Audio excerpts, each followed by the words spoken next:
Max Gilbert makes it 7-zip. Dustin, that came on 3rd and 12. Something we saw Tennessee do a lot of last week against Syracuse. In the high arrow. And now we will see ETSU's tempo offense. How tempo will this team go after scoring 45 points last week against Murray State? And a familiar name manning the controls for ETSU, Cade McNamara. Yes, the young man who began his career at midweek in the backfield. Fake it to Houston. And now looking for him on a wheel route, and he was not ready for that pass. Boy, he was wide open, and the ball just needs to be put a little bit behind and maybe take a little bit off if you're Cade McNamara. But Devontae Houston was open. He had main coverage down the field from Tennessee. That was Joshua Josephs unblocked, which is a problem for a projected top 50 pick in this year's NFL draft.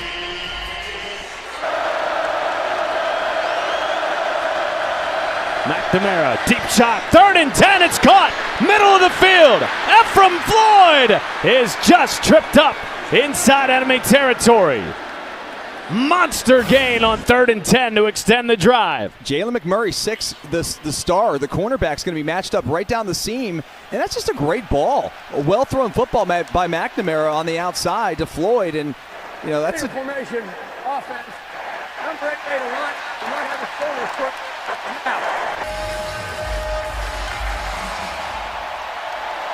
Yeah. 3rd and 15. On the draw, and Houston is taken down in the backfield. Bryson Eason at the point of attack, and Tennessee will force a punt for ETS. Turn man back deep, Boo Carter. And a flag comes in. Carter with all day to track this football. And we'll see what the flag is down by the original line of scrimmage. Years, 4 straight seasons with 2,500 yards rushing. Here's Peyton Lewis as part of a deep running back room. Lewis, Thomas, who we've not seen yet, and Bishop. They feel like they are SEC ready, Dustin, at that position. Cleveland Browns. Yeah, he'll be making his debut for the Brownies this weekend. Aguilar, play action wide open over the middle, is caught by Miles Kitzelman. And another stick-moving drive here for Tennessee.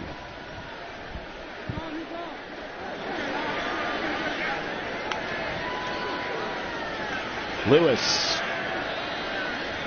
Oh, Dustin, if you're ETSU, great field position for Tennessee on both starting drives, and they have not been stopped yet. No, they just keep moving the chains. It seems coverage in the back end by the Buccaneers. Aguilar, end zone shot in and out of the hands of his intended wide receiver, Braylon Staley. Boy, 3rd and 6. That football was there. You know, I think Staley may have been feeling a little heat coming from the safety.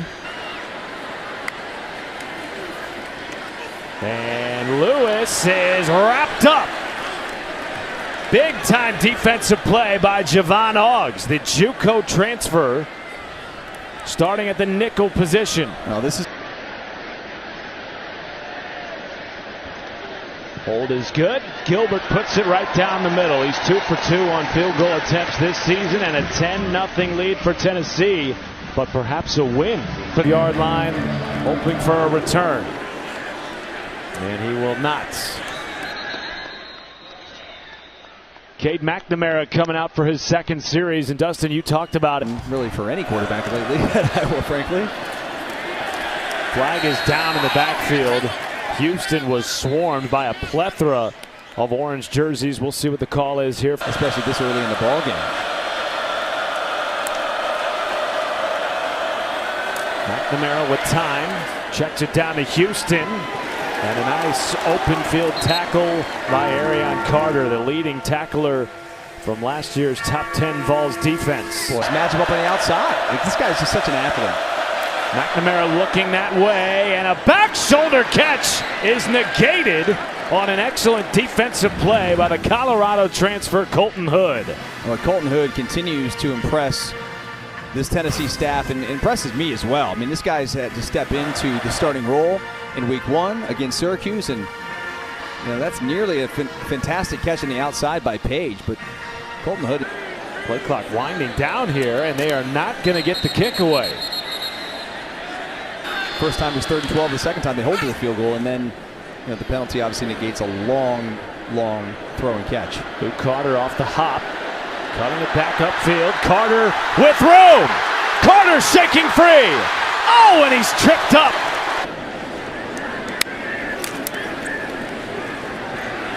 Aguilar, long throw to Brazel. And a pickup of 7 or 8 on first down. This is just such a smooth operation here for the Vols. Everything they do is just running effortlessly, right there on the outside. An easy throw and catch to Brazel. And Joey Aguilar has been in the system for a short period of time, making things look easy. We'll start Thomas. Duke transfer, cuts it upfield inside the 5, and it's 1st and goal, Tennessee. Well, you said it, Matt. They've got a plethora of riches at their running back position, and then here you see Star Thomas. This guy led Duke a season ago, and now is basically the second running back for the Volunteers.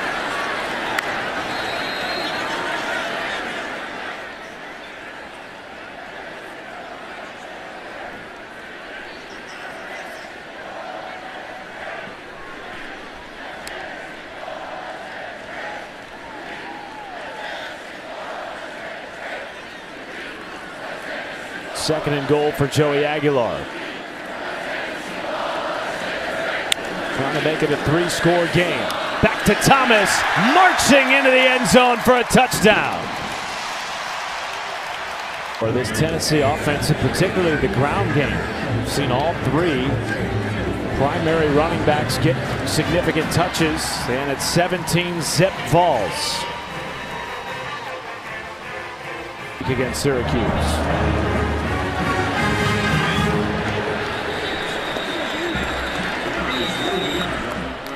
I didn't hear you. What did you say? Trailing by 17. To Eichelberger. And the Division II transfer stacked up for no gain.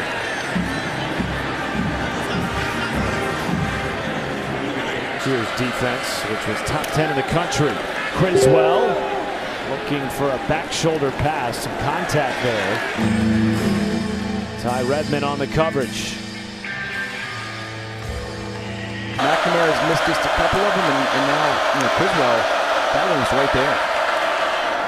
Underneath has his man short of the sticks, Kareem Page. The lone Bucks receiver to start all 12 games last year. The offense wants to stay on the field. Well, if you didn't have the false start, you'd have a first down. That's a 11-yard pickup right there. How surprised are you, if at all, to see Will Healy punting here? No, I think you have to. You can't give the ball back to the 33 yards, nearly a house call. He is back deep to receive. And he will return it, making one man miss. 2, now 3, and a flag comes in, and perhaps a penalty on Tennessee. Yeah, you're getting a flag right there. Kellen Lindstrom, 55, was the one on special teams they're going to get for the block in the back. Installed their culture, their brand, and the way they play football, it certainly is paying off. And Aguilar has a man wide open. It's Brazel out near midfield, and a pickup of 26. Just a simple little RPO, all day to throw. I mean, this is a little corner around the outside, pitch and catch. Underneath, this one stacked up on the pass to Ethan Davis. It's interesting. You talk about Aguilar having all day to throw. He certainly has had that. He had it last week against a very good Syracuse defense. No sacks, despite this offensive line replacing 4 starters from a year ago. Yeah, I asked Coach Heupel about that yesterday, and he said they just really like the young guys they have. Another completion on the outside to Brazel. I mean, Matt, they haven't even got David Sanders Jr. in the lineup yet. He is out again recruit, today. yeah. That right tackle. So not only replacing 4 starters, but mixing guys around due to injury. Yeah, Wendell Moe is moving to right guard for this game. Aguilar had a wide open Deshaun Bishop on the near sideline. Brings up 2nd and 10. Here's 4. Leading by 17 with 4.5 left in the first quarter. Pressure. Aguilar picks it up and dumps it down to Kitzelman. So David Sanders moving Jesse Perry from right guard over to right tackle and mixing in Wendell Moe, as you talked about. He's in and out of the hands of Kitzelman. Jackson Ross on to punt it away. Xavier Gairditz lets it get down inside the 5. Stephanie Otis kind of stood out to me is these guys, going to play some college football at a lower level, and they know they've got to compete with another guy that played P4. So, hey, kudos to them. Kudos to ETSU for getting both of them. And as Stephanie pointed out too, I mean, they were transparent about the conversation, between both the players. Take a look at Jacoby Criswell there on the outside. Shows off a little bit of his athleticism. 2nd and 4. Houston cannot get away from this Tennessee defense. Buku's defense, if they can get a first down, because they need a rest. They've been on the field the whole day. Criswell under pressure is taken down. It is not a safety. Joshua Josephs with his heels on the edge of the end zone. And a pre-snap whistle. Delay of game, offense, half the Brackett gets it away. B. Carter has all day to field this. At the ETSU 45. Carter cutting it back. Carter with a lane. Tripped up. Stays on his feet. Carter inside the 5. And is out of bounds as he leapt to the end zone. Boy, sure made it look sweet at the end. Peyton Lewis in at running back. Gets the carry. Lewis is stacked up. Teddy Wilson was in there, as was Ty Anderson.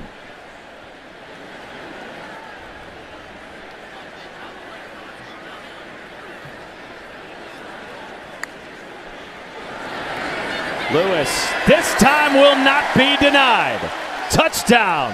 No, hang on a second here. They're going to say that his knee was down before he reached across the goal line.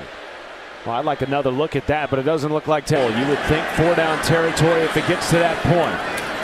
And it will not. Touchdown, Peyton Lewis.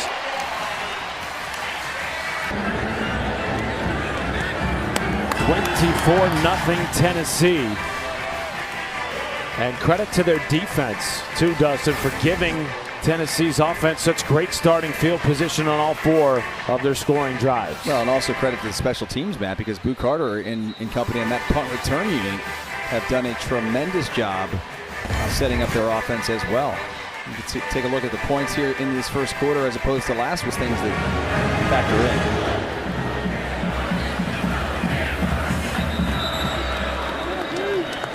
Volleyball on the SEC Network, and the McNamara at quarterback. He is back in to start this drive. Flushed. McNamara finding time and makes it a positive play. Just so much speed on that defensive front. And when you think about it, this is a Tennessee defensive. Weathersby, Jackson Moy all out today for Tennessee. That is a completed pass to the tight end Cole Keller. 3rd and manageable for ETSU. And ETSU in this first quarter, this is their 5th possession, Matt. They have 7 total yards.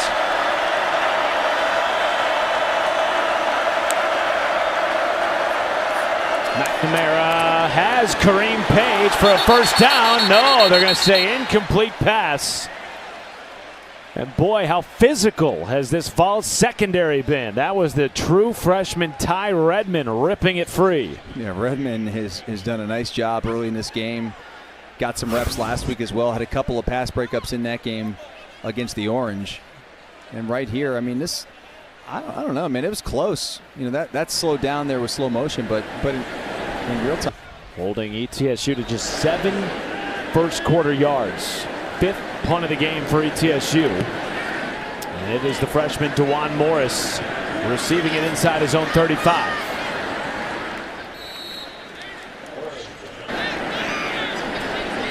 Star Thomas back into the game at tailback. Fake it to him and dump it down to Mike Matthews with room to run. Yeah, they're glad he came back, Dustin. Flirted with the transfer portal and returned this year.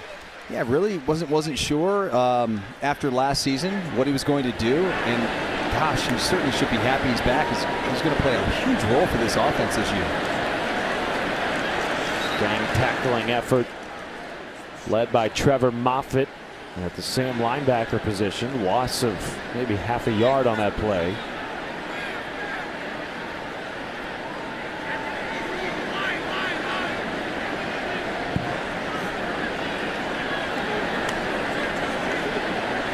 Second and 10. Aguilar hits Matthews again for another first down. Ironically, it was Nico Iamaleava who played a part in Matthews returning this year. Of course, Iamaleava went to UCLA, which allowed Aguilar to come to Tennessee. That is the new era of college football. Yeah, that whole situation is wild to me. You know, we kind of got into it a little bit with Coach, and he explained some of the situation, but man, it's a different era we're living in, partner. Now Josh, Tennessee team on 2nd and 10. It goes to Thomas with a hole. Thomas inside the 10. And another first down for this Tennessee Vols offense. Yeah, Star Thomas shows off this burst. This is, you know, a little power off to the right side, and you know, really not even touched by the Buccaneers until he's about 9 yards down the field.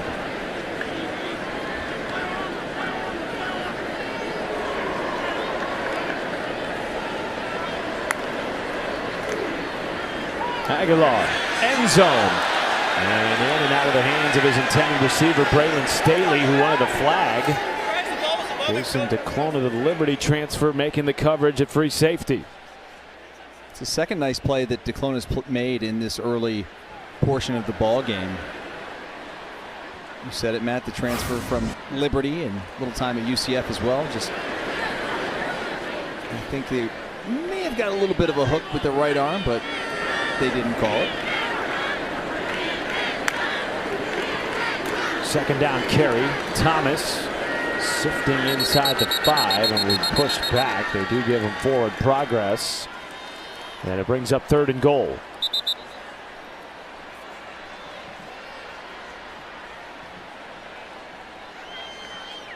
Well, credit to this ETSU defense, though the score may not detail it. They have had some stout defensive plays. Nearly got off the field on the opening drive of the game. Had a 3rd and 12. Resulted in a touchdown pass to the back of the end zone by Aguilar. You think about your offense, if you're ETSU, they've only had 1 first down, so your defense has been out there all day. Speaking of all day, Aguilar had it to throw, and a late flag comes in on the incomplete pass.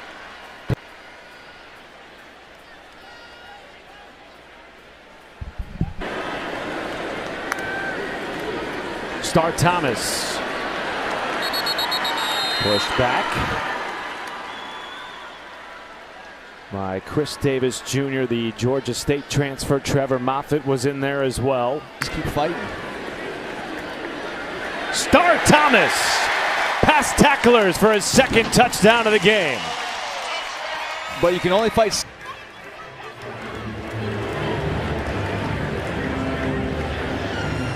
A lot of PAT opportunities this afternoon for Max Gilbert, who was one of the highest scoring kickers in the country last year. Ranked 4th in the SEC, was perfect last year, 54 box with you.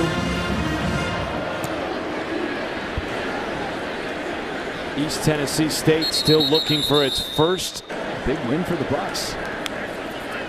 You're a big baseball guy. That's what they say about me.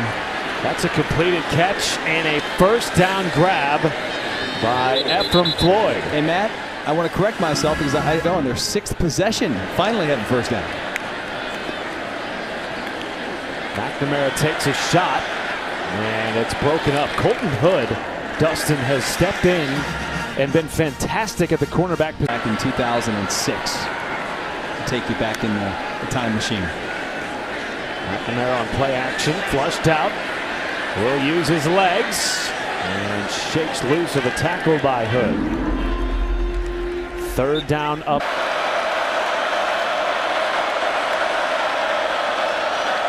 Pressure comes. McNamara zips it out. It's caught, but short of the sticks. And Will Healy is going to leave his offense on the field for this 4th down. Take a delay or something because the offense was out there for a long time. But here you go, 4th and 3. Can they keep the drive alive? Shuffle inside, and it is not enough for a first down. Edwin Spillman makes the stop for Tennessee. Boy, it's just such a tough call on the 4th and 3 because you're just relying upon, the defensive linemen that are so stout to not be disciplined, and you just run the shovel pass. Man, it takes time to develop. I don't know. It's a tough call on 4th and 3 against a Tennessee defense that swarmed last week. 10 pass breakups, 2 turnovers, handful of sacks.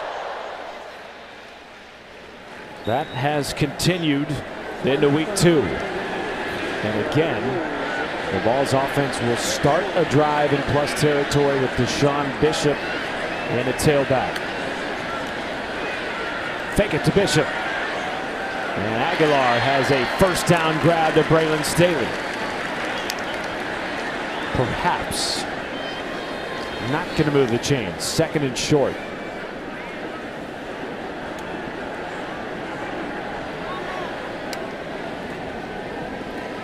Here's Bishop. Sticks his foot in the ground. Bishop with some physicality past the 20. And Tennessee into the red zone again.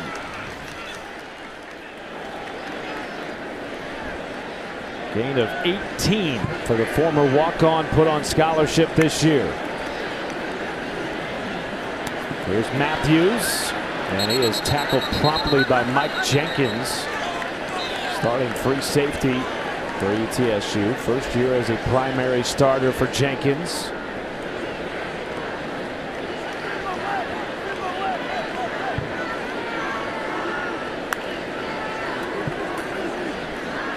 Zipped out to Matthews, and he is met immediately by Jimmy Bowdry. It's a nice tackle there by Bowdry on the outside. And they again have Tennessee in 3rd and long in the red zone. Let's find out if Tennessee can continue to keep their streak alive of whether it be converting a 3rd and long in the red zone, or do they get bailed out with a penalty? Tennessee scored a touchdown in the red zone on 3rd and 12 on their opening drive of the game. 3rd and 11 here.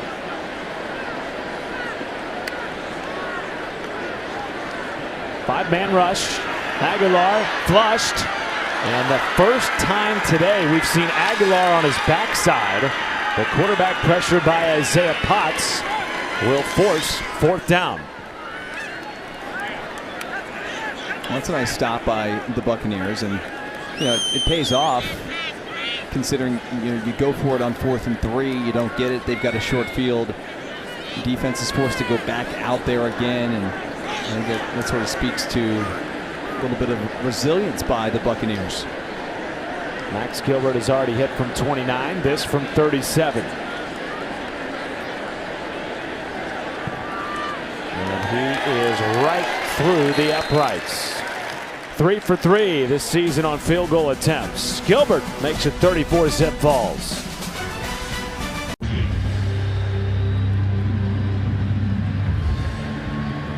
Josh Turbeville does not need a full run-up for this one. Puts it on the ground, forcing a return out of ETSU.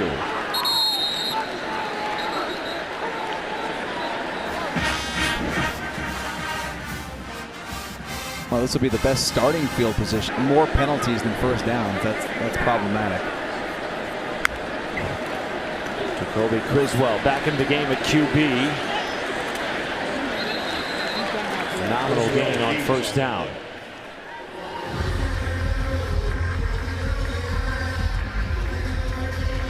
Well, at this point, you got to think that Tennessee would probably start to see some backups in the ball game.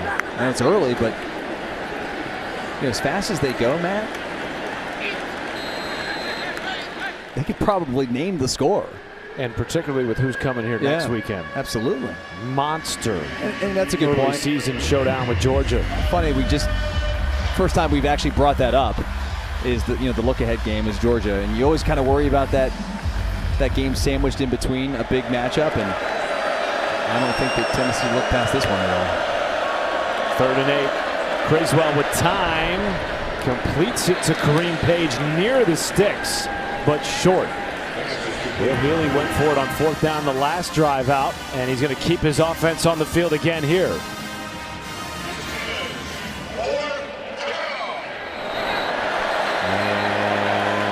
Tennessee will call timeout. Tennessee, first time out of the half. We'll see a 4th and 1 when we return from the. Jason Albritton in at the Wildcat position. Play clock down to 5. And there's going to be some pre-snap movement here. I believe a false start on ETSU. I might be on Tennessee. I'm not so sure. Not much has been free for ETSU in this ball game. There's that from Floyd on the reverse. Picks up maybe 2.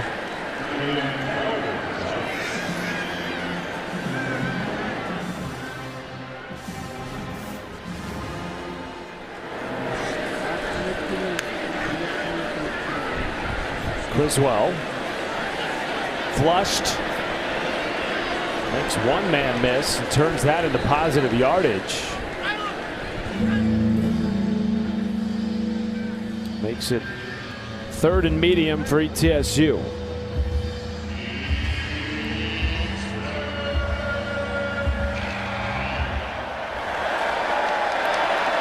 Needs 6 to move the chains.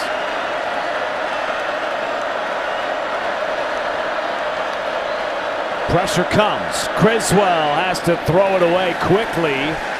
And really, for the first time in this game, we've seen defensive coordinator Tim Banks dial up the pressure. Yeah, right there on that 3rd down, you definitely want to bring a little bit of heat. You don't want to give any sort of before halftime. As a look at Coach Banks. And that guy's got a lot of energy.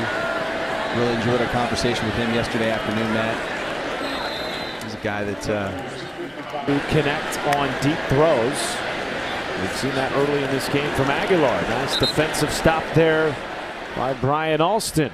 Here is Stephanie Oates. Cheering at football was even for him, and he said that he wasn't training for it. The only reason he did was because his wide receiver buddies needed someone to pass to. But it was his mom and his friend. But then the lawsuit by Diego Pavia, the Vanderbilt quarterback, opened things up for guys like Joey Aguilar as he connects with Miles Kitselman, moving the chains from Antioch, California. All day to throw. And underneath to Peyton Lewis. 10-yard pickup.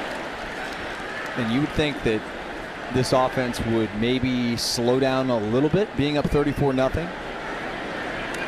The standard is the standard, Josh Heupel told us yesterday, and they're not going to change anything up no matter who they play. This is what they do. They're going to try to be as balanced as possible, as there appears to be a Buccaneer down.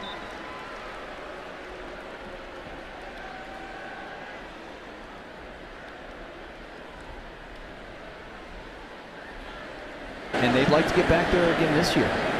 I don't see any reason why they can't if the offense continues like this under Joey Aguilar. Buying all kinds of time.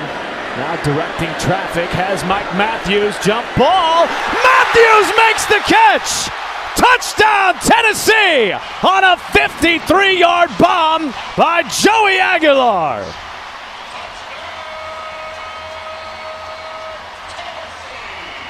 Tell you what, Mike Matthews is going to make Joey Aguilar look like a superstar this season, because right here, this football was thrown. I'm not sure if it was thrown to Travis Smith Jr. or if it was for Mike Matthews, because both guys were in the vicinity. But Mike Matthews' ability to go track this football, Matt, is as good as I've seen. I mean, this is unbelievable. The ball's hung up in the air forever and just goes and tracks that thing and makes it look easy at the end as he walks into the end zone.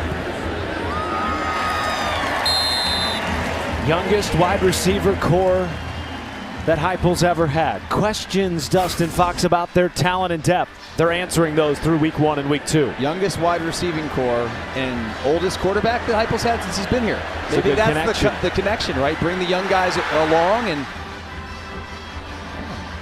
look at this. Goes up, just takes that thing away and walks into the end zone and does a little Rob Gronkowski there. Gronk spike. Yeah. That's a worthy play of that one. Absolutely. I mean, he knows he's probably going to take a shot, so he's just throwing it up. It's almost like a Hail Mary, frankly, the way that football, came out of the hand. Tennessee has scored on 7 of its 8 possessions in this game. Aguilar now has 5 passing touchdowns this season, no interceptions. Ball game, and I was like in just awe. I was stunned when Josh Dobbs was able to make that throw. Well, this is the first time in 30 years that Tennessee and Georgia will meet this early in the season. Back in 1995, they met in October. It's usually a mid to late season meeting between two SEC giants. What a nice run by the Division II transfer Khalil Eichelberger. ETSU trying to get its first score of the game here with 3:30 left in the first half. Again, they're quick to get up to the line of scrimmage and continue to run their high-paced offense, up-tempo offense. And a little substitution here by Tennessee. The last time they played it was 59-3. 2018. Yeah. Will it be similar? We're headed that way. Criswell running, wafts it downfield away from traffic. Brings up 2nd and 10.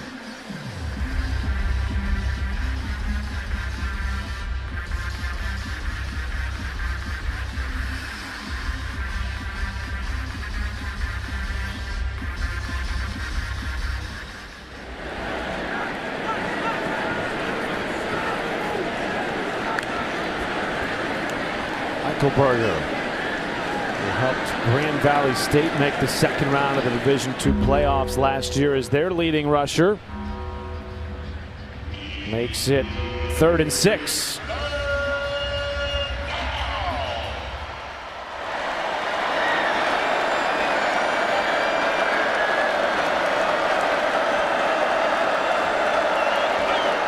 Fake it to him. Pressure. Criswell had to get rid of it as he winds up on the turf next to 2 Tennessee jerseys.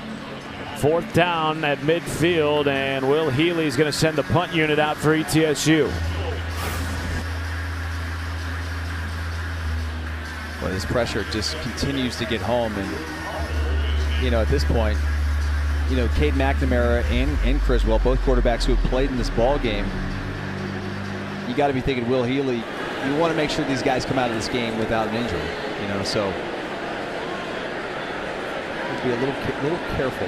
They got a tough conference schedule coming up in the SoCon, and they're a team that I think can compete for in that conference.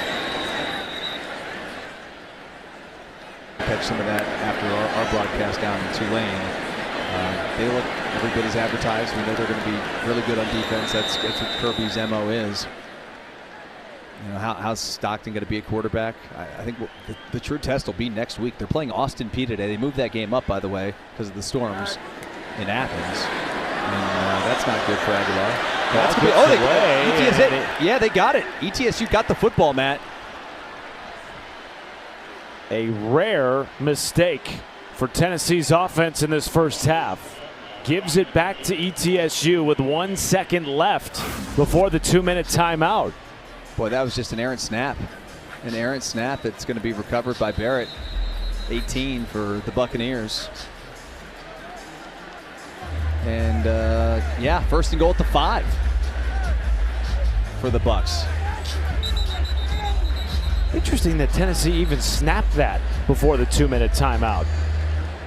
And because of it, ETSU now with their best starting field position of the day. 1st and goal from the 5-yard line, and Cade McNamara back into the game at quarterback.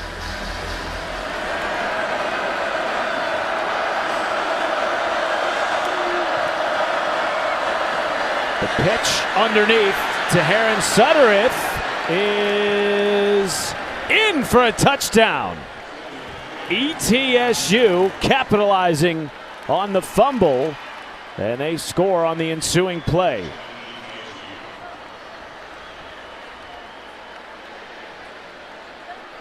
I like that play design by the Buccaneers. Just make sure there's no flags on the field. I'm kidding. Suttereth, the transfer from Middle Tennessee State, where he caught just 5 passes, puts ETSU on the board. Ewan Johnson trying to make it 7 for the Bucs.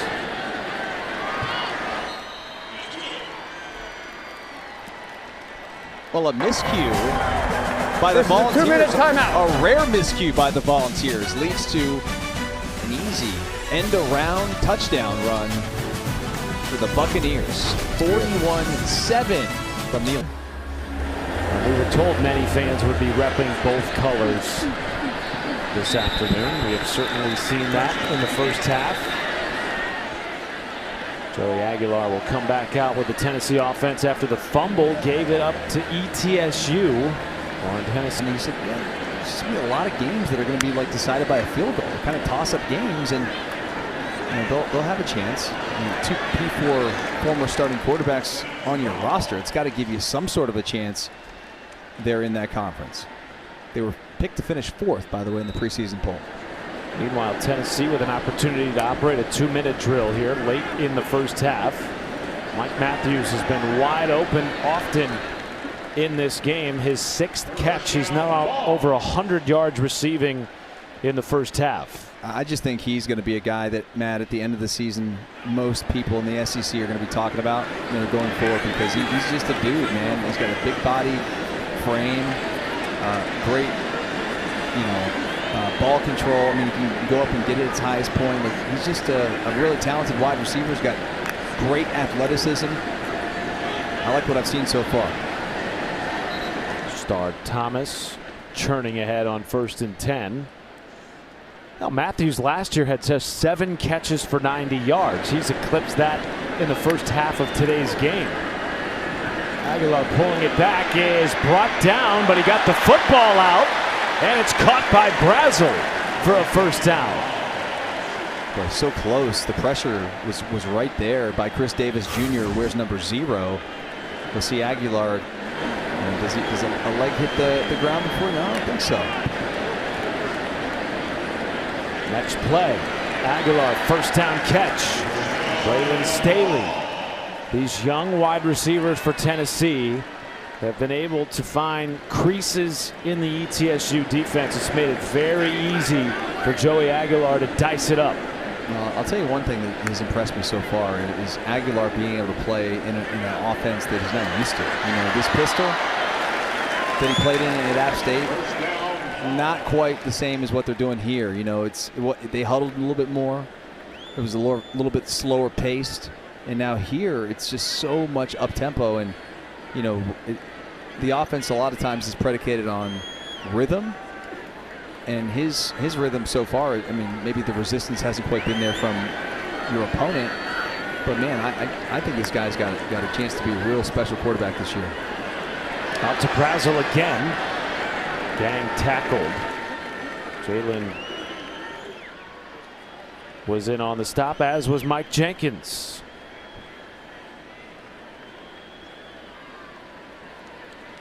Well, they have more than enough time now. I mean, 42 seconds and counting before halftime. second and 6. I'd be wanting to maybe try and score with 2 seconds in the clock. It goes to Thomas. Already has 2 touchdowns in this game. Churning ahead, in for a 3rd score.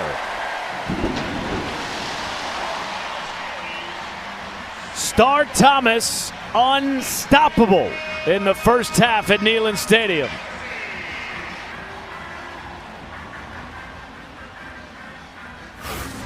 This is all just a push. This is like the tush push in Philadelphia, right? But instead you got a running back and then you got 5 offensive linemen behind him. Is that a hat trick, Matt? For Star Indeed Thomas? it is. He now has 4 rushing touchdowns in the first 2 games of his Tennessee career. They are going to review this play. Our replay official Kevin Holmes being called upon for the first time in this half. Shrink his big dreams. And now playing on the biggest stage in front of a sold-out Neyland Stadium makes it 48-7. Vols. Tight, by the way, at one point. Tennessee was up 21. Syracuse got it to 7. So maybe more on film for Georgia going into that Week 3 matchup. Volunteers fans hoping to snap an 8-game losing streak in that series.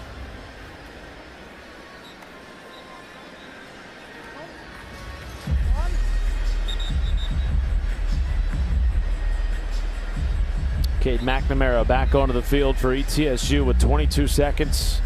All 3 timeouts. Does Will Healy try anything here for the Buccaneers?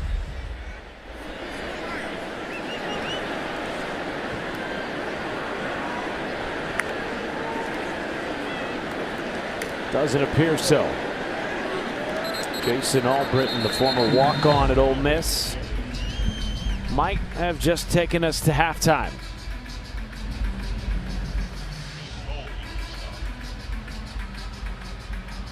And indeed, we will go to the half at Neyland Stadium, a 48-7 lead for the Tennessee Volunteers on the ensuing play. Yeah, and that play was kind of odd because it was right before the 2-minute warning, and it was like they kind of forced the snap, and it was just a little errant snap, and obviously Aguilar couldn't get on the football, and that led to an easy 6 for the Buccaneers.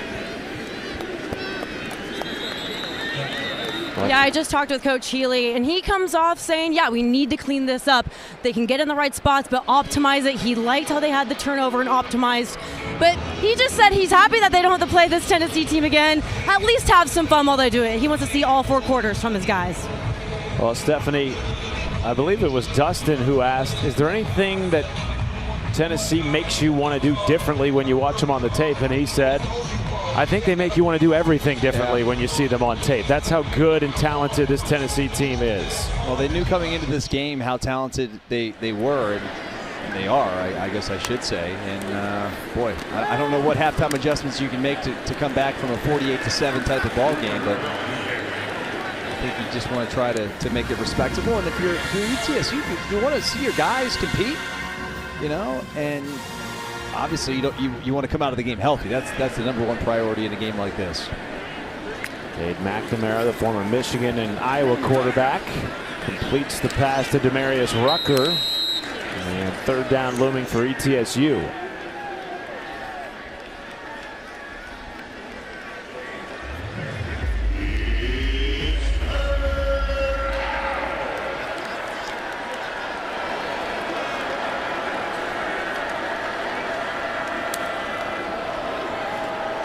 Pressure picked up. McNamara takes a shot as Ephraim Floyd complete at midfield. What a first down grab by the former leading wide receiver out of Gardner-Webb. And it was good coverage there down the field by McMurray, but a really great job of concentration by Floyd. Floyd's the one who had the catch early in the ball game, Matt. Of course, it got called back. 22-yarder keeps the drive alive. Down the sideline again and caught by the former Tennessee Vol, Charlie Browder, at tight end. And by the way, did you see who he was matched up man-to-man with, Matt? Down the field? Yeah, that guy's pretty good. Arion Carter down the field. Great job there on the outside by Charlie.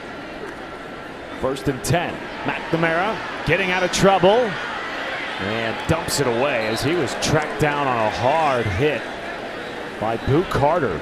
Coming down from the star position. Boy, he can close quickly.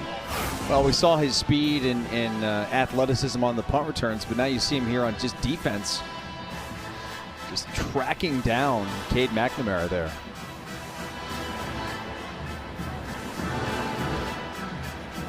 Well, getting more snaps this week. Carter was limited to 27 last week against Syracuse. Getting him more involved defensively and in special teams in week 2. McNamara underneath. Pass is caught again by Floyd despite the bobble. And that makes this 3rd and short. Well, I think it's easy to say at this point, Matt, that 4-down territory here inside Tennessee territory, approaching the red zone.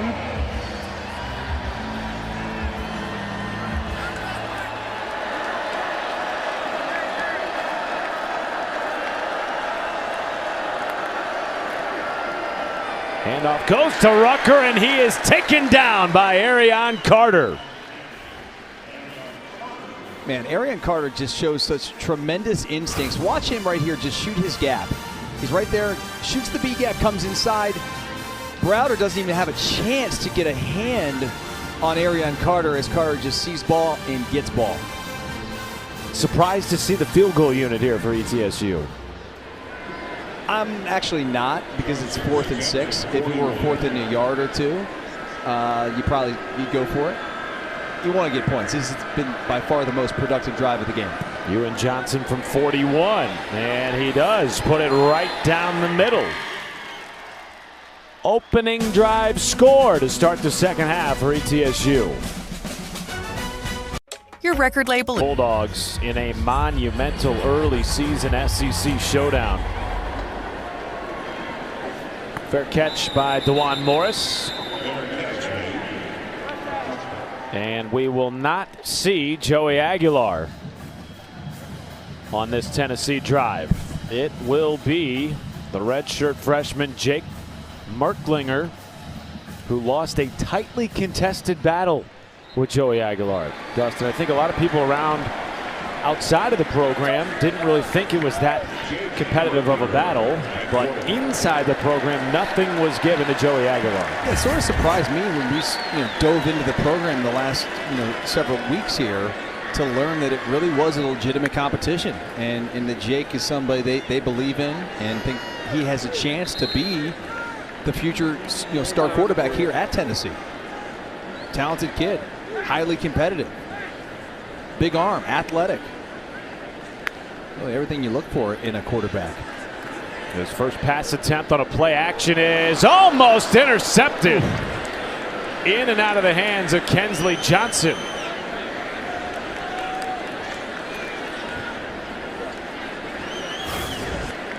Boy, dangerous throw here. This probably should have been picked. Yeah, I think easily should have been picked. Probably should have been a pick 6. It's almost like he mistimed his jump, Matt. Johnson won a NAIA national championship 2 years ago. Brings up 3rd and 5. Merklinger under pressure, using that athleticism, and has enough for a first down. First down ball. Well, you talked about his talent, Dustin. Better athlete than many give him credit for. Well, yeah, that is what we learned from Joey Halsey yesterday. We talked with him. He gave us a great story, which we'll tell here momentarily. But very good high school basketball player for his size, and probably not quite the type of high school basketball player you'd think, right, Matt? Well, physical. Joey Halsey and Josh Heupel went to see him play high school basketball in his hometown of Savannah, and but year to year they've started 4 different QB1s the last 4 seasons as Baker takes the first down carry 5 yards.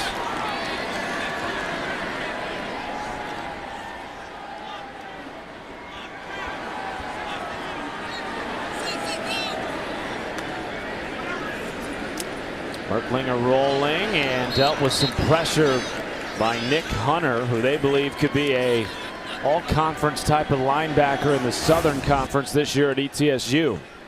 Yeah, 22 is of course Nick Hunter. Merklinger is lucky to get rid of the football.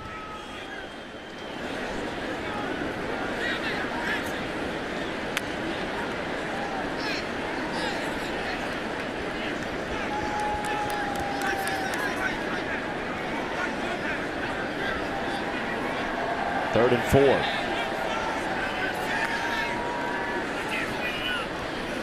And the pass is caught by Desan Brom at tight end, split out wide.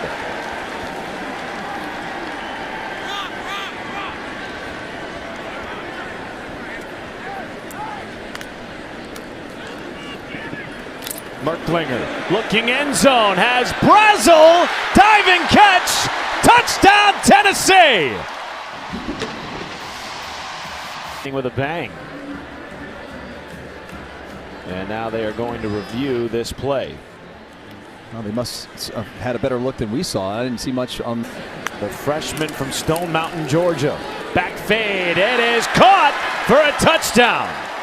One play later, and Jake Merklinger has his first in a Tennessee uniform. You think they just went to the huddle and said, let's just run this thing back? Yes. Because it was literally the exact same combination. The next play just took him another play. Second touchdown of the day for Chris Brazel, the second.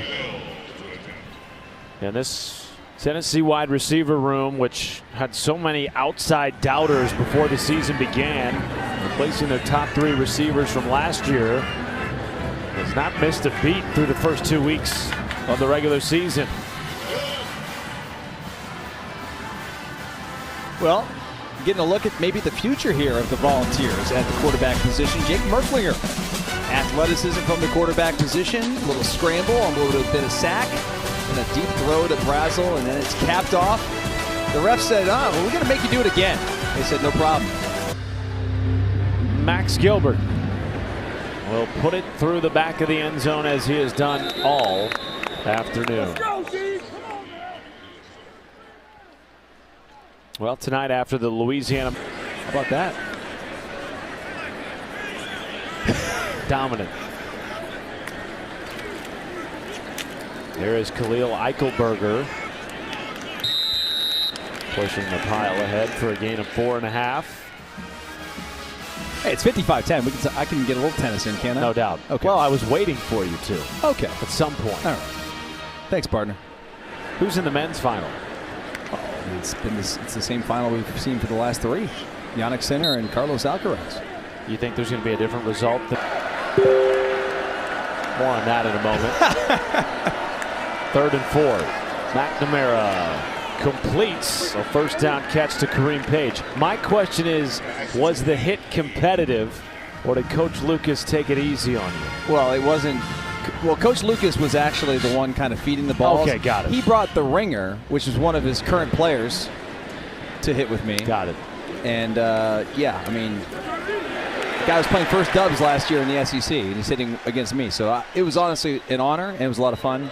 And I really appreciate the hospitality here in Rocky Top. Tyree West with the sack.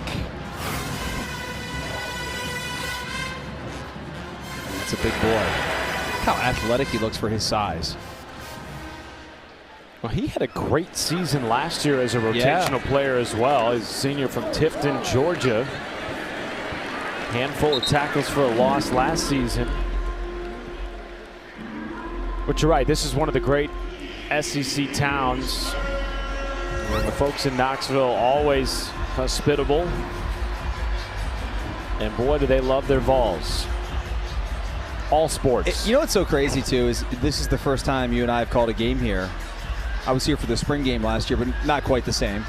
There weren't any fans because they were doing the renovations. But to be on campus and to see all this, like yesterday, for example, we're just driving around campus. I mean, the students all wear orange. Like, all of them. It's just pretty cool to see, you know, the buy-in of the student body and, you know, the best with everything here in Knoxville. And that's coming from a Buckeye. I'm giving you my opinion is this is as good as it gets in college football. This is great. Tennessee dominating up 55-10. We'll be right back after this.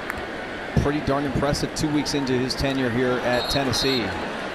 Going to be 2-0 and looking to obviously be 3-0 after next week. It's going to be a challenge. That's a really fun, challenging matchup as the Georgia Bulldogs will be coming to town. I believe they're still in a weather delay in Athens with Austin Peay 14-3. And you better believe everybody in this building and down there in Athens are thinking about that delay. And like Tennessee fans are probably like, oh, keep delaying it. Make him play longer. You know what I mean? Keep him on the field as long as possible because every edge could be, anything could be an advantage is my point next week. At least these coaches feel that way. First down carry, perhaps. Pyle continuing to churn ahead based on the spot. Looks like it'll be enough to move the chains for Tennessee.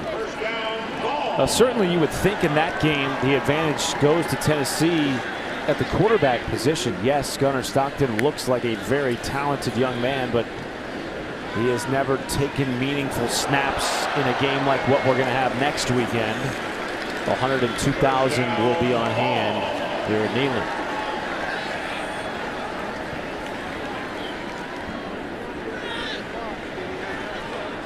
Jake Merklinger getting some snaps here in the second half. Tennessee's backup, the future at quarterback, a former ESPN 300 4-star. He started all 4 years of his high school career and went to 3 consecutive regional titles out of Savannah. DeJuan Morris, the freshman in the backfield.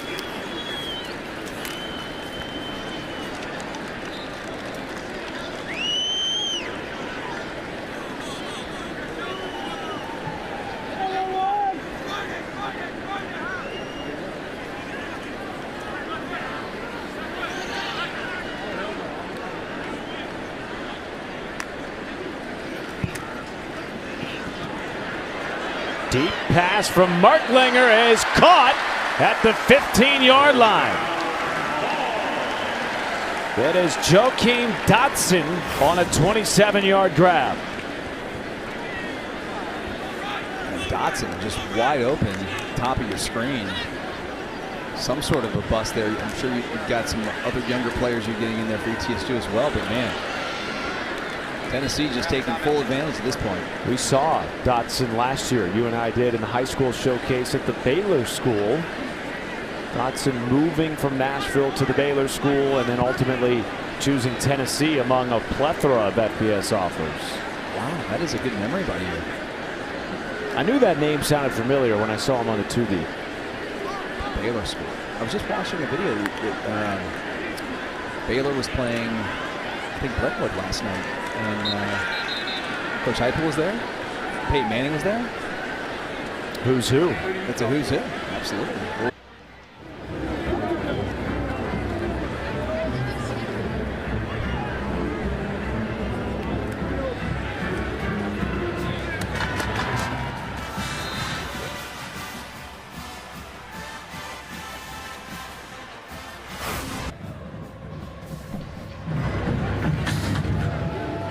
Well, Van Dorselaer, one of a number of freshmen that we've seen score in this game for Tennessee. And for more on the youth of the Vols, here's Stephanie. That's been something that Coach Heupel has been preaching this season. The young guys don't have in the wide receiver room, and yet the talent is just oozing from the guys on the outside. Flag is down on this big run by Demarius Rucker, and we'll see if it's coming back for ETSU. They're portal wide receivers this year, Dustin, though on the outside looking in, many felt like they had a need at that position. He credits their recruiting of true freshmen out of high school for the ability to do that. Yeah, that's a good point. Yeah, I thought initially I was surprised that all these receivers were here and that they didn't go out. You know, most schools lose. SoCon League Meanwhile, Jason Albritton comes in at running back for Rucker. And the Ole Miss transfer gets the ball on a second down carry, bringing up 3rd and long.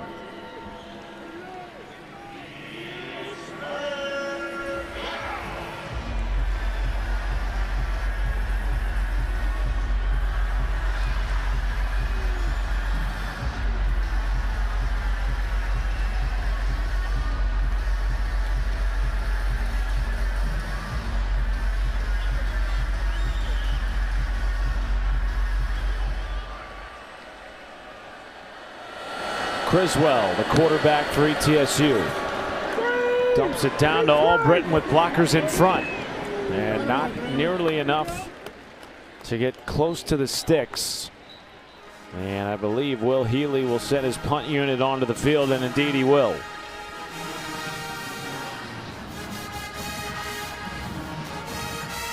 Now Will Healy will try to quickly turn the page on today's game. They knew they had a very steep uphill battle coming here to Tennessee, a team that he feels is worthy of a top 10 ranking. Loaded with talent again this year. And on the opening drive, they had their chances. A 40-yard completion on 3rd and 12 put them near the red zone, but it was called back due to a penalty, and that, in a nutshell, has been ETSU's day on offense.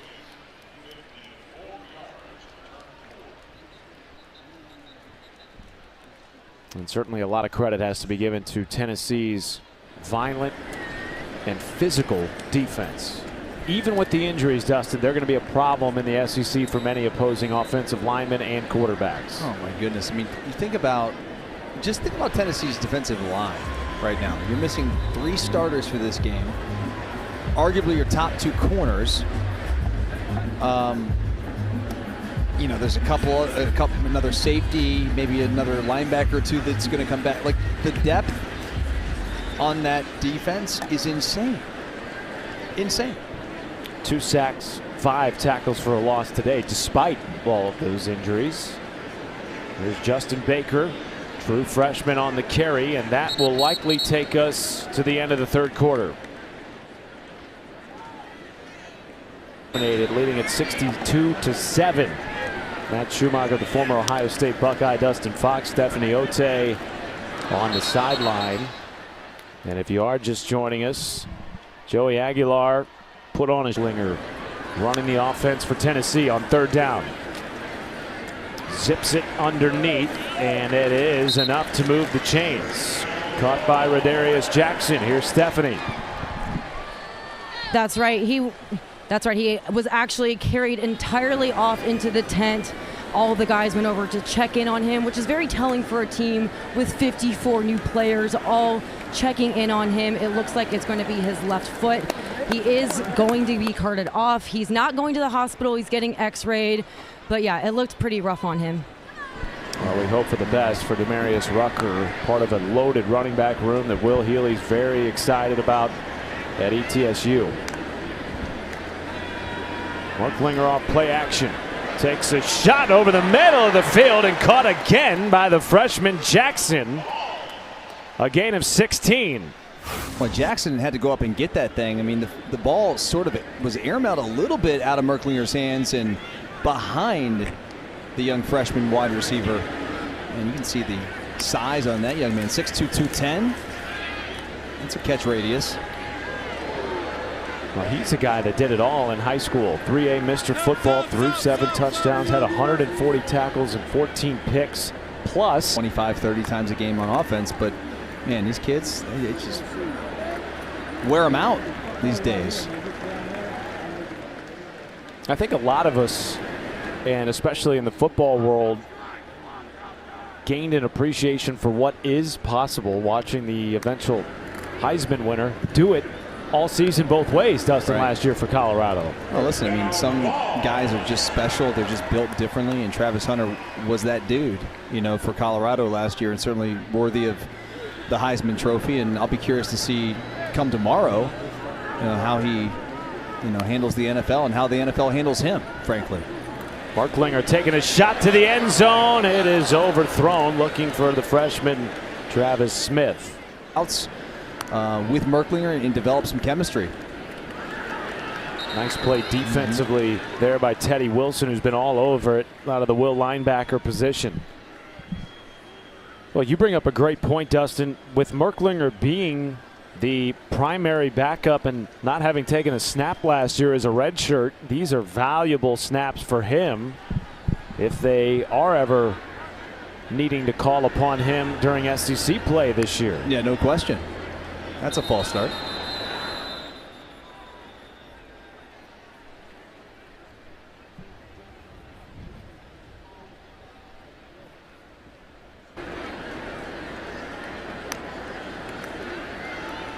They go to Baker, and he is taken down at the 35-yard line by Quay Birdsong, and now we'll see if Max Gilbert comes out to attempt a field goal, and in fact he will.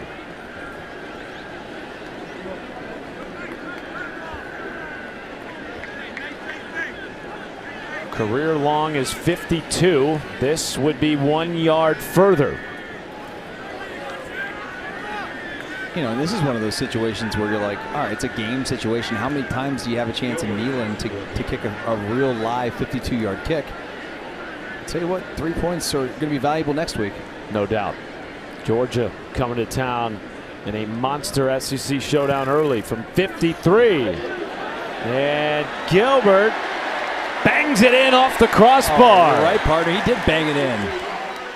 A new career high for the redshirt sophomore. CFP implications on the line. And already SEC teams. Criswell takes a shot over the middle of the field, hits Cole Keller. And one of the biggest gains of the day for ETSU, a first down on a 24-yard catch and run by the tight end. That was the most impressive throw I think I've seen today out of ETSU. That was an unbelievable, had to be thrown to a spot in a small window. Well done. Speaking of Arch Manning in Texas, you being an Ohio State guy, keeping an eye on that game last week, what did you take away from that if you're a Texas fan and an Arch Manning fan? I don't know. I mean, you probably could have said the same thing had Ohio State lost the game about Julian Sain for the Buckeyes. I mean, they're both young quarterbacks that were playing a very challenging defense in the first game that they basically played. Arch played one game last year, and it was against Louisiana Monroe. And then you have to have all this offseason hype coming into the season. Look, he didn't ask for all the pressure. He didn't ask to be named Manning. Like, we put all this pressure on the young man as the media members and as fans and what have you. I just feel like, let's give the kid a little time. You know what I mean? Like, it's going to be just fine. He's very talented. We saw what he did in high school. We know that he has the lineage and the genes and all that stuff, but just give the young man a little bit of time. Peyton Manning wasn't Peyton Manning overnight. Keller again makes the catch and is stuck at the 20 after another pickup of 15+. And this offense for ETSU moving with efficiency really for the first time in this game with a long field.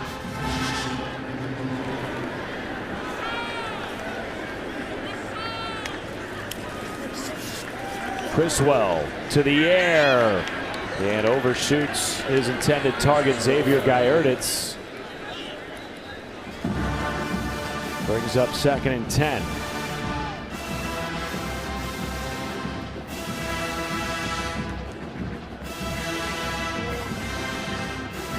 I am intrigued tonight to see Alabama back in action after the loss to Florida State. Yes, it's against ULM. Certainly a lesser opponent. They're back home at Bryant-Denny Stadium, but that's a game like if you were a Texas fan today, you want to see your team come out and handle business. Here's a run up the gut by Jason Albritton, and he is rumbling to the end zone. Out of the Wildcat, a 20-yard touchdown for the Ole Miss transfer.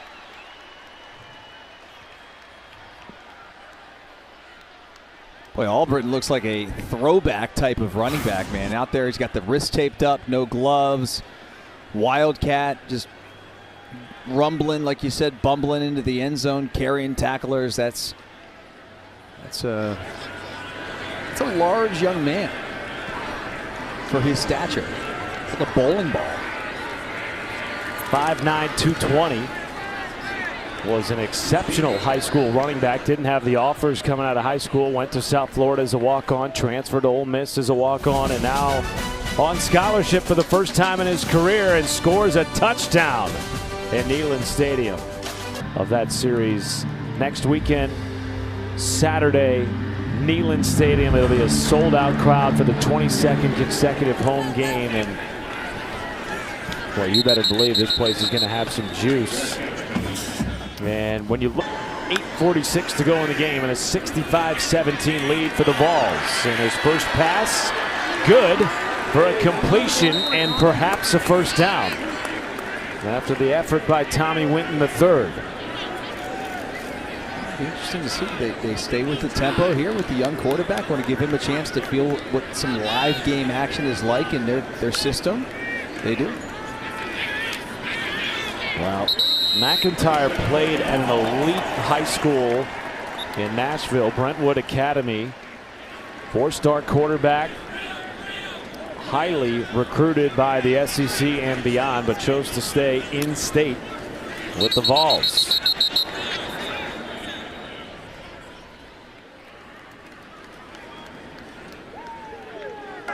False start on the offense, 5-yard penalty.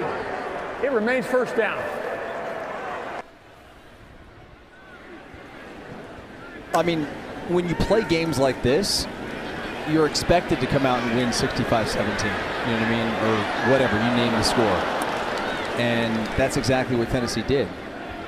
When you see these games on the schedule, you're just praying that you're not the Michigan versus App State, right? When those games happen, and it's rare, but it does happen where FCS teams knock off, Power 4, or Group of 5 teams. It does happen. Wasn't going to happen today. Not against this group. I don't think many FCS teams would be too competitive against this Tennessee football team. They're just too talented. 3rd and 9 for McIntyre. Avoids a sack using his legs. McIntyre delivers a strike to Tommy Winton III and moves the chains on a 12-yard completion. So, as we take a look at this throw, it's a nice throw on the outside. On the move, a little RPO. That's what they do in high school, and that's what they do in college now. All RPO. Well, certainly having a mobile quarterback has been important for Josh Heupel since he's taken over now in his 5th season. Seeing the creativity of Joey Aguilar through the first 2 weeks of the season, and now his understudy, George McIntyre. Morris patiently probing the defense and picks up 7 or 8.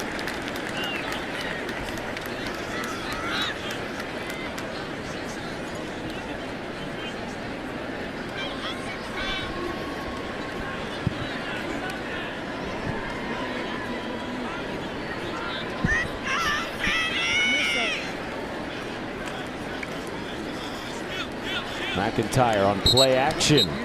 That pass is caught by Trey Weary.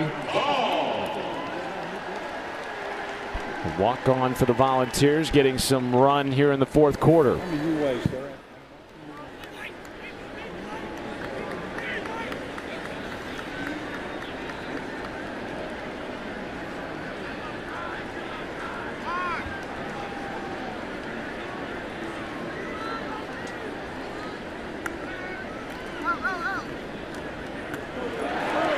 Pass is caught by Travis Smith Jr. and the chain. Coaches notice that stuff. Trying to get some PT. McIntyre buying time. Now dumps it back down underneath. And Travis Smith Jr. stepped out of bounds.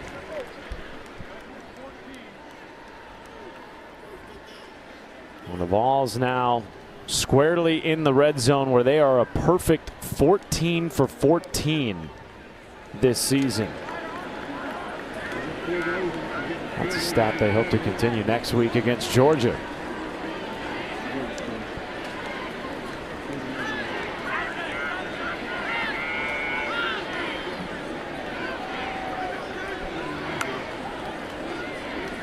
Second and 3 goes to Morris.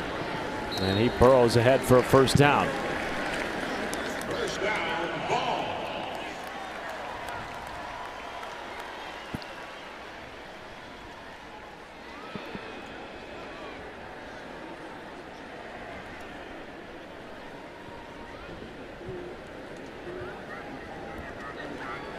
Rarely from this Tennessee team do you see them staring to the sideline, having a chance to just chill and take a breath. It is a high up-tempo offense. They were 15th in the country last year in pace. Here's Morris shifting to the outside and scoring a touchdown. 10-yard run for the true freshman and a record-breaking touchdown for Tennessee.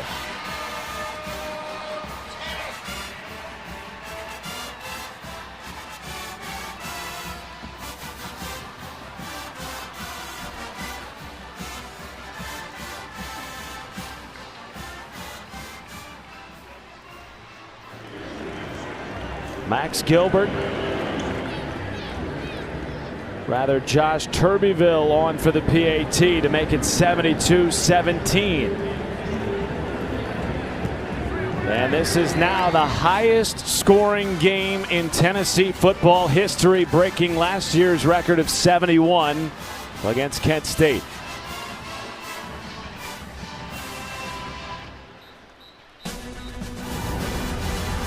DeJuan Morris, another true freshman, scoring his first touchdown in a Tennessee uniform. All falls in Neyland. History, but Jawan says he still relives it every single day, and that he actually chucked the ball down the field. He was so hyped up. Josh made sure that moment, especially after Georgia did score that late touchdown. 99.9% chance of Georgia winning at that point. So you're saying there's a chance?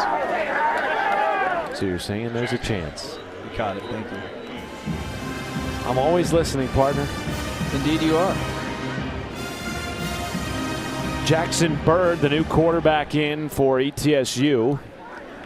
The Buccaneers will turn their attention to SoCon play next week. And Will Hill, he feels like though his team's very talented, has a chance.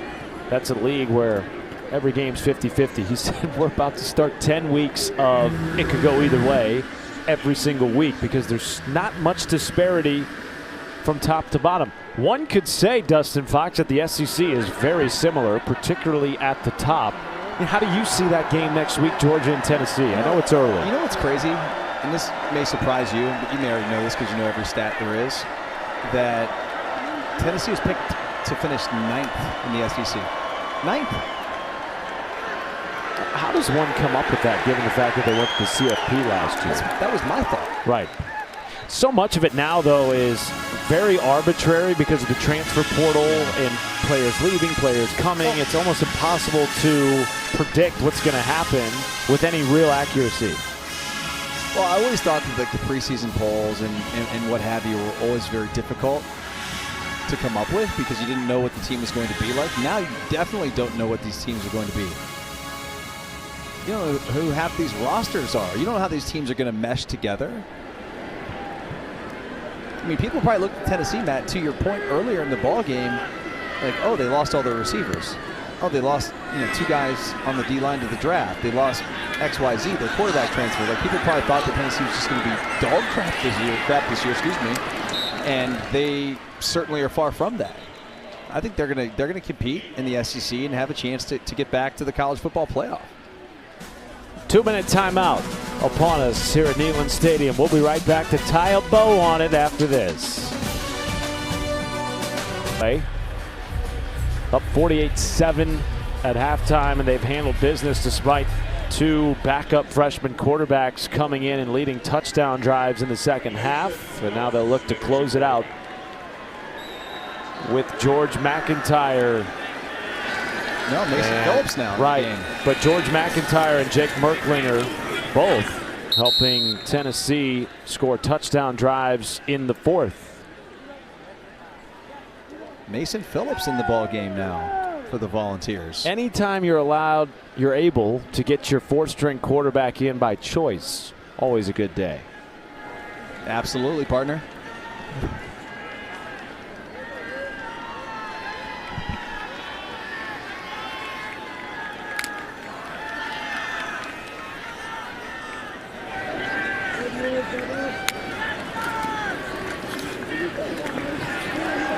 Here's a run by Phillips, and that will move the chains and get some Tennessee fans on their feet here with a minute and change left in the fourth. wild stat for you stat fans of Tennessee. This is now the 10th game under Josh Heupel with over 600 yards of total offense. The 4th game with at least 700. I mean, these are video game-like numbers that his offenses have put up over the last 4 years and change. Pretty remarkable. By the way, pretty good. This is now the 4th straight year doing it with a different starting quarterback. I think that makes it all the more impressive. It is a wild stat, you know, when you think about it, that they've had a different quarterback every single year. Courtesy of our man, Brett Bissell. Baby wants some love. And our wonderful spotter, Richard Gaynor, up here with us as well. Brett Baby Bissell, we've nicknamed in the booth. Official. Now it's official. Final seconds ticking away at Neyland Stadium. Josh Heupel and his Tennessee Volunteers will move to 2-0 and look ahead to Georgia. The number 4 Bulldogs coming to town next week for a monster showdown in the SEC. College football playoff implications certainly in that game. Phillips will run out the clock, and that will do it for us from Neyland Stadium. Tennessee wins their home opener 72-17 and picks up the 500th win on this field at Neyland Stadium.